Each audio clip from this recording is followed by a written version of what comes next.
GK. News मराठीमध्ये आपलं सर्वांचं स्वागत। तुम्ही पाहत आहात मराठवाड्याच्या कुशीतलं जी.के. न्यूज मराठी।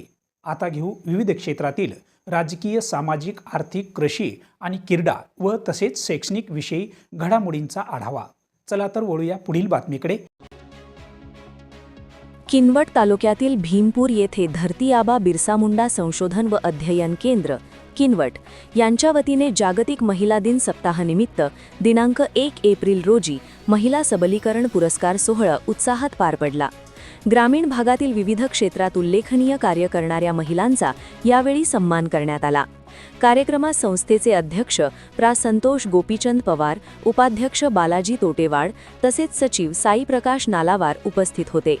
यावेळी सौ जलदेव नागोराव मेश्राम, सौ सुवर्णा राम मेश्राम, सौ जनाबाई जगदीश आत्राम, सौ प्रेमिका प्रभाकर मेश्राम, सौ लक्ष्मीबाई केशव सलाम आणि सौ रेणुका किसन मेश्राम यांना महिला सबलीकरण पुरस्कार देऊन गौरविण्यात आले।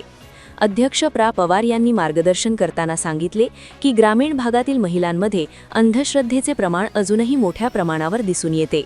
अंधश्रद्धा निर्मूलनासाठी महिलांनी पुढाकार घेऊन जनजागृती करणे आवश्यक आहे। महिला सक्षम झाल्यास कुटुंब, समाज आणि राष्ट्राच्या विकासाला गती मिळते। एक आई सुशिक्षित झाली तर संपूर्ण पिढी सुशिक्षित होते, असेही त्यांनी नमूद केले।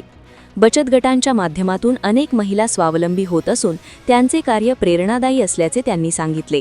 अशा महिलांचा गौरव करणे ही काळाची गरज असल्याचेही त्यांनी अधोरेखित केले।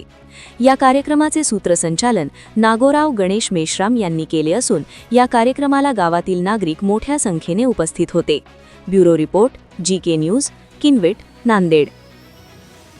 तुम्ही पाहत आहात महाराष्ट्राच्या कुशीतलं जी.के. न्यूज मराठी। सात जनतेची, भूमी महाराष्ट्राची।